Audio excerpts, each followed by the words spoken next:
It's been a Oh, morning. It's okay. It happens. okay, you're live, Evelyn. Hi, everyone. It's Evelyn Aka here. Thank you so much for joining me on our LinkedIn Live. I'm moving a little slow today, so I want to thank you for your patience.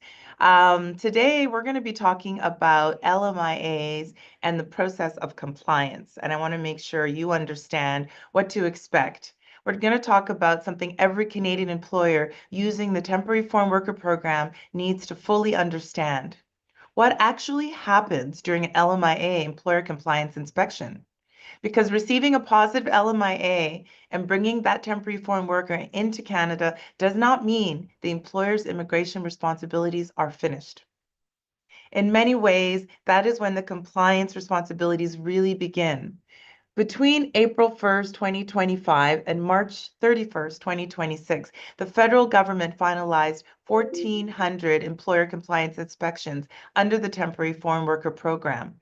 12% of those inspected employers were found to be non-compliant, and more than $10.2 million in monetary penalties were issued. Those numbers should get employers' attention. It's scary. An inspection can look at whether the worker is being paid the wage that was promised, whether they are actually performing the approved job duties, whether their working conditions meet program requirements, and whether the employer has maintained required records. So my message today is simple. Do not wait until you receive an inspection notice to start thinking about compliance. Think about compliance the minute you utilize the Temporary Foreign Worker Program.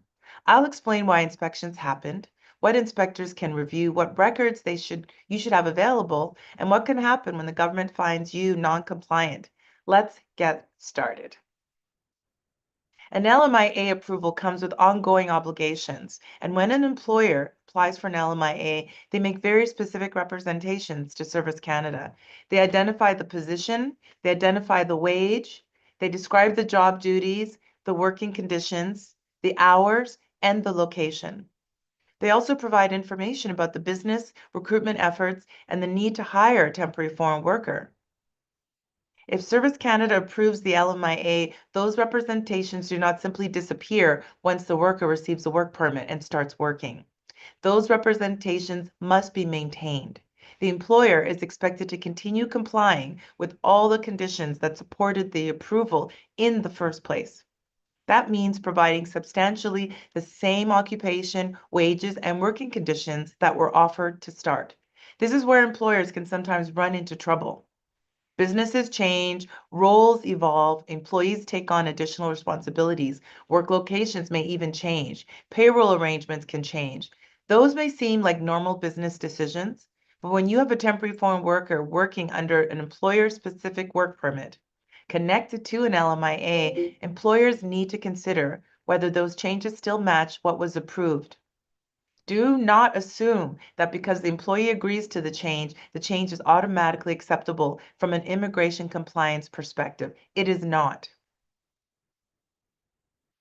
Why would an employer be inspected? You may ask this question. Employers sometimes assume that an inspection only happens because somebody complained to Service Canada. That is not necessarily the case at all. Employers can be selected for inspection for different reasons.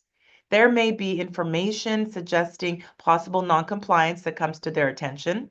The employer may have had previous compliance concerns by Service Canada, or the employer may simply be selected as part of the government's inspection activities that are random audits that can occur. So employers should not think we have never had a complaint, so we have nothing to worry about. No. The better approach is to maintain your immigration files as though they could be reviewed and likely will be reviewed within the 6 years of compliance authorization. If Service Canada contacted your business tomorrow, would you be able to show what was approved and prove that those conditions are still being followed? That is the question employers should be asking themselves. What can happen during an inspection? An inspection does not necessarily mean someone will immediately arrive at your workplace. What it means is that they can conduct inspections virtually or on site, and depending on circumstances, an inspection may be announced or unannounced. Inspectors can request records and documents from the employer. They may interview the employer and the employee as well, the temporary foreign workers on site. They may also review information relating to payroll, employment conditions, job duties, and the workplace. For an employer, this means you need to know where your records are and who in the company is responsible for responding if a compliance audit comes forward. HR should understand the immigration commitments that have been made by way of the Temporary Foreign Worker Program. And payroll should understand the approved wage and hours also under the LMIA. Managers supervising the foreign workers should understand what position and duties were approved, and compliance cannot sit with just one person who filed the LMIA 2 years ago. The people actually managing that worker need to understand the conditions that apply as well to the LMIA to ensure compliance. Inspectors may review wages and hours.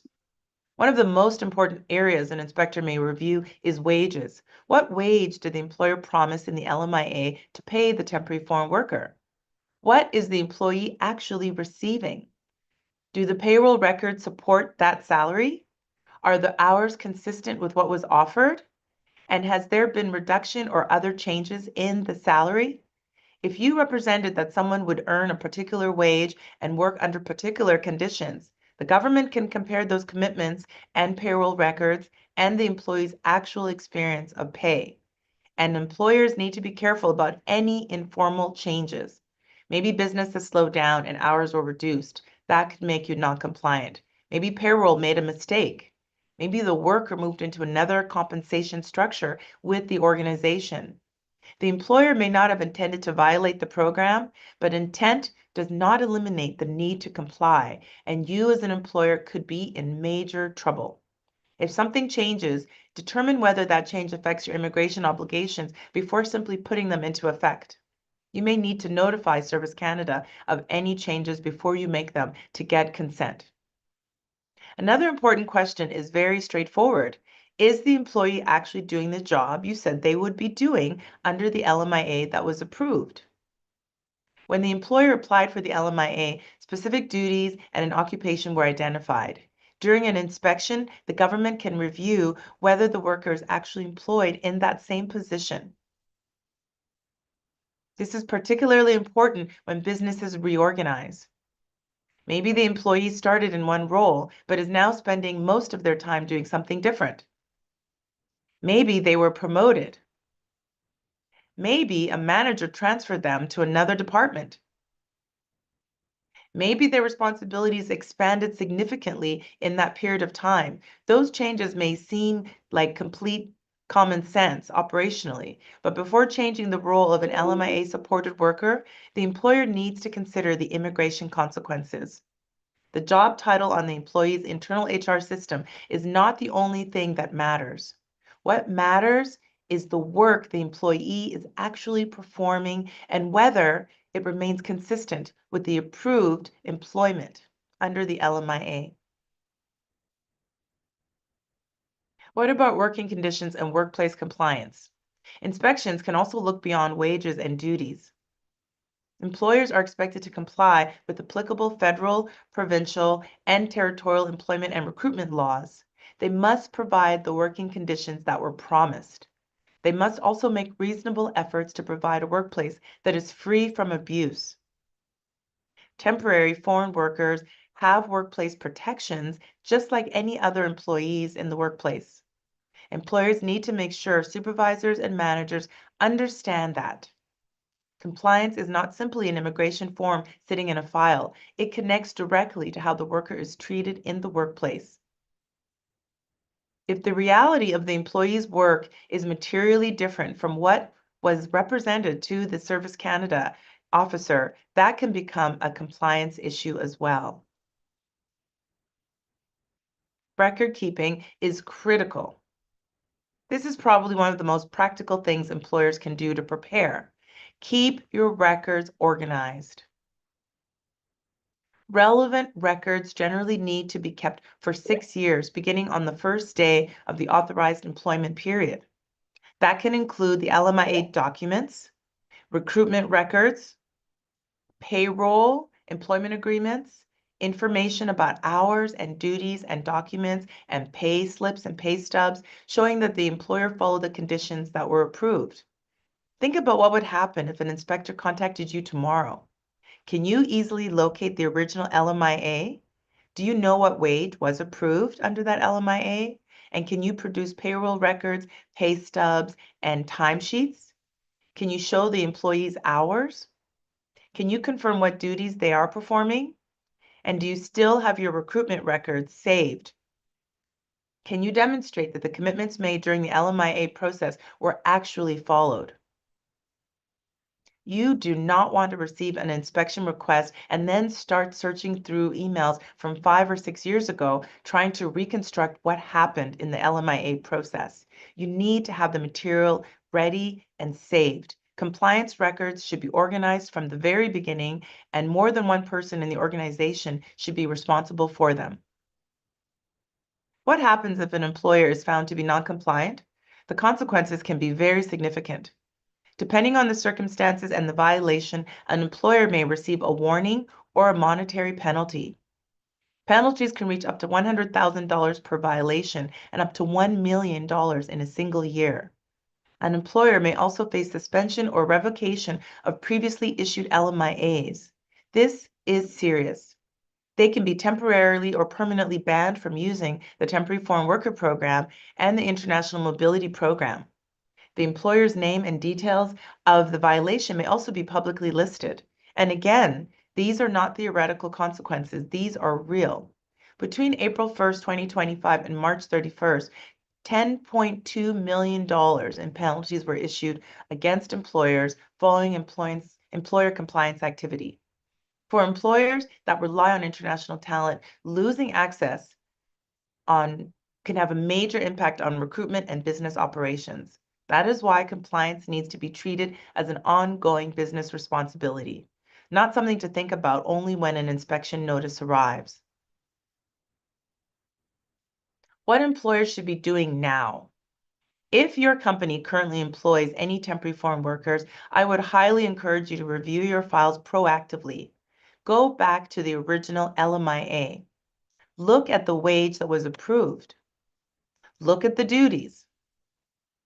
Look at the hours, working conditions, and work location, and make sure you fully comply, and then compare that with what is happening today in your workplace. Has anything changed? Is the employee still doing substantially the same job, or has the job changed? Are they receiving the correct wage? Do your payroll records support that salary?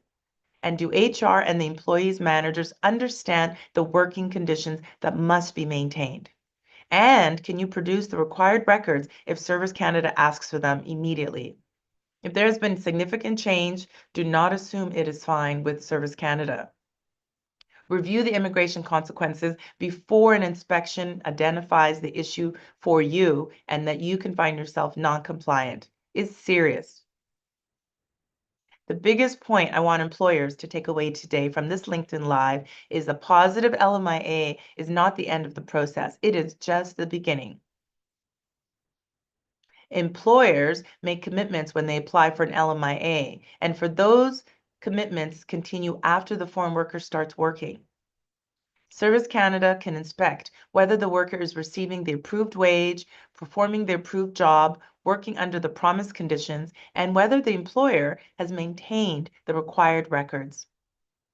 Do not wait for an inspection letter before reviewing your compliance. Make immigration compliance part of your regular HR and payroll processes.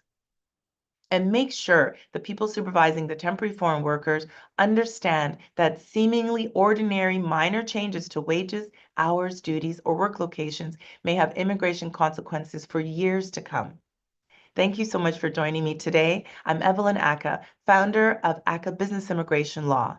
If your company hires temporary foreign workers and you have questions about your LMIA compliance obligations or preparing for an employer inspection, please get advice before an issue becomes a compliance finding that you're non-compliant. We're here to help you. I look forward to answering any of your questions.